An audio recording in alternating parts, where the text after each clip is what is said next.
Doctor, we've got Ashish online. Ashish, are you there? Yes, I am there. Yeah. Ashish, Dr. Shyam Bhat is all yours. Your questions to Dr. Shyam Bhat.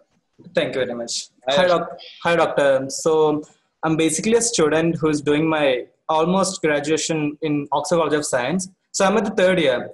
So like we had many plans for this year. We had to organize the events. We had to play many games. We had all those plans.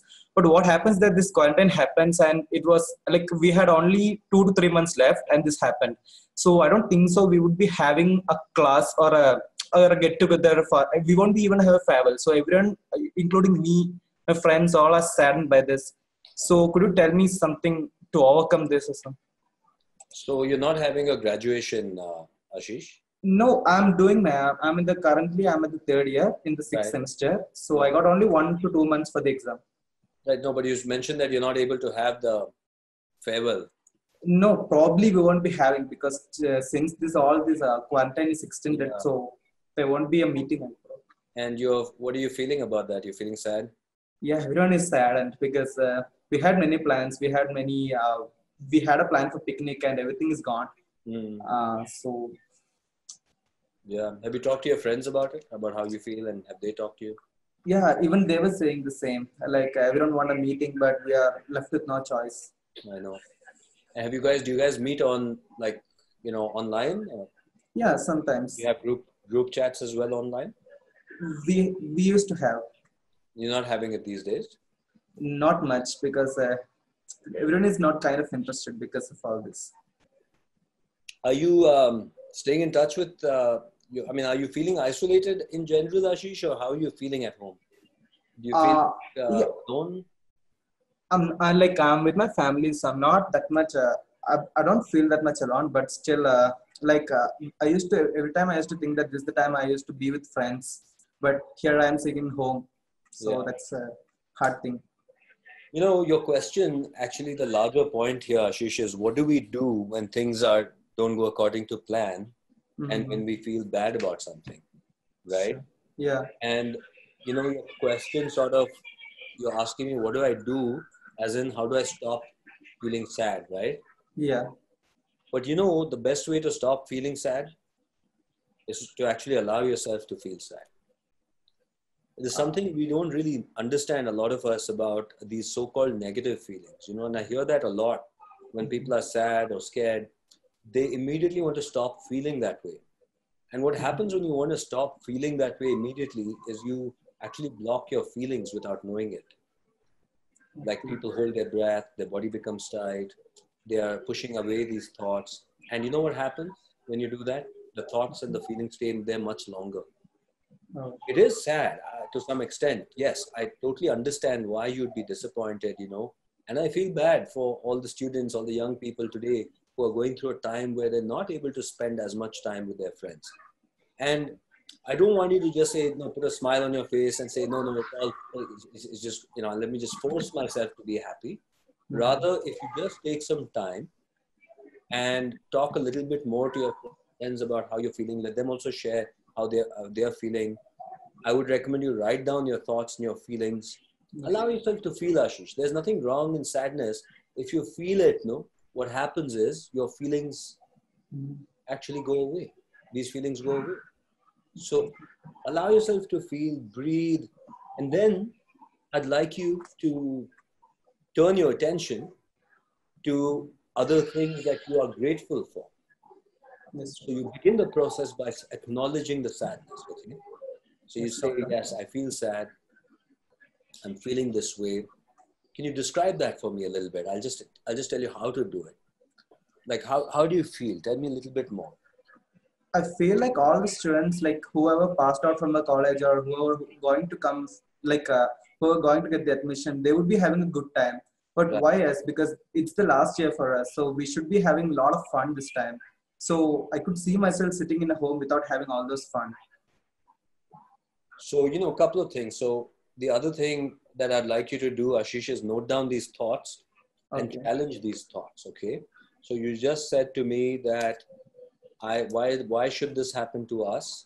We should be out having fun, and that I don't feel like I'm going to have fun for a very long time. Stop. And I want you to look at those thoughts and start challenging those thoughts. Okay. So for example, the idea that you won't have fun at all is not true. There may be a period of time where this is happening, but this is going to pass. So we are going to reach a point of time where, you know, you get to hang out with your friends and you have fun. It's going to happen. So it's a phase. I want you to remember this is not forever.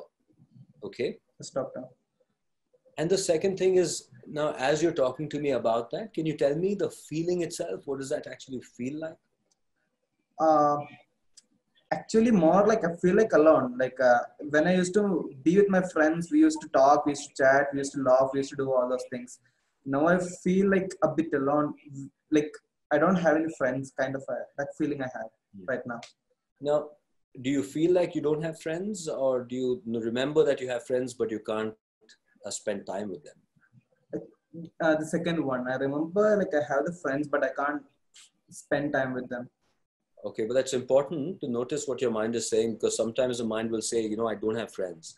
And it's important to remember, no, I have friends. They love me and I love them, right? Yeah. Mind yourself of that connection and say, and then also connect with the fact they're also going through this, Ashish. Yes, right? yes, doctor. Like they used to call me and tell the same thing to me. So I'm asking behalf of them also. Yeah. Can you schedule a time to talk with them every day?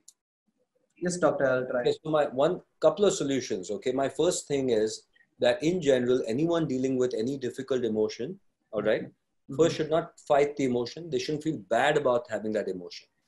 It doesn't make you weak. It doesn't make you, there's nothing wrong with any of these feelings. I understand it doesn't feel good. I get that, but don't blame yourself for it. Okay, that's first step. Second step, connect with that feeling and just allow yourself to feel it. Third step, have a group discussion with all your friends every day, where the focus initially in the first few days, for as long as it takes, can be about sharing your feelings, you know. So you might tell your friends, look, guys, I'm missing you guys. I'm feeling alone here. Your friend will say, yeah, Ashish, me too. And, you know, someone else may say, this is happening. Then somebody will say, hey, listen, why don't we play this game or talk about this? And slowly, you know, that will shift. There's a lot of power in sharing our troubles with our friends. And this is a time we must share our troubles too, no? I mean, you have the friends, they are there for you. You just have to, I know you can't physically connect with them, but you can connect with them the way we're talking now. You can be on video, you can be on chat. Take advantage of that, Ashish. Remember, you're not alone in this at all. Okay? And also the last point I'll make, which is a bit difficult to do, Ashish, but one thing which is very important, I think, for many of us, is to become comfortable with solitude a little bit. There's a difference between loneliness and solitude, you know. Loneliness means I'm all alone. I don't feel connected to the universe, to the world. I feel like there's nobody for me. I feel like totally, you know, I'm outside. The world is totally separate from me. That is lonely. And that's a very painful feeling, which is kind of what you're feeling. Solitude means I am now physically by myself, okay? And the space and time that I have for myself, I will use to learn about myself, to improve myself, to learn a new skill, to exercise, to become comfortable in my own being. You know, in the olden days, right, when people wanted to get to the next stage of their life, right, when they wanted to evolve, what did they do? They started learning things. True, but they also, many of them left their house and went to the forest to be alone. Oh, you know, it was common, right? Where when people want to spiritually evolve, they used to go to the forest to be all alone. Now we have been sort of forced into this situation, but we can take advantage of the situation to learn how to be comfortable with ourselves. And also at that point, not feeling disconnected from the universe. That's when you have to remember everyone is going through solitude, but my heart can stay connected to the world. I know that I am a part of this human race, of this planet. I know that we're all in this together. I can talk to my friends. I'm in solitude, but I'm not lonely. Stop. You know? Doctor, one more question is like, will this ever come, will be normal again? The people would start mingling again after this quarantine or something? Ashish, yes, this will definitely, this is not forever. Okay, the world will go back to people mingling and going out and all of that. It may take some time because, as you know, there's lots of uncertainty right now for the short term in terms of exactly how long it might take. That is a degree of uncertainty, but it is not forever. It is only a transient time. So I want you to think of this way, Ashish. Nobody wanted this to happen. Yes, doctor. This is a difficult time, no doubt about it. But, someday you look back, Ashish, at this time, yes, and you will feel proud that you learned so much about yourself. And your grandchildren will ask you, Ashish, I'm sure one day, they'll say, grandfather, were you were there during the COVID-19 pandemic, which we read in our history books? And you'll say, yes. And they'll say, what happened? What did you learn from that? And you'll say, dear grandchildren, gather around. Let me tell you a story of how your grandfather became a strong and, amazing guy during that COVID pandemic. Because the truth is, Ashish, if you talk to older people now who lived, through difficult times, wars, famines, things like that, they'll tell you that was hard, but it made us who we are, which made us tougher, more resilient, and more loving, And I think that'll happen to us, to you. Thank you, doctor. Thank you. Thank you very much for your time, doctor. Take care, Ashish. Be well. Thank you. Sure. Thank you so much, Ashish, for coming online and sharing your thoughts with Dr. Shyam Bhat. Doctor, I have a question for you. In fact, some of my friends had written into me once they knew that I'm going to have this conversation with you. Now, a couple of them, in fact, quite a few of them, get a little anxious when they read the newspaper, especially when it comes to all the lockdown, the 19-day, the 21-day jobs, uncertainty.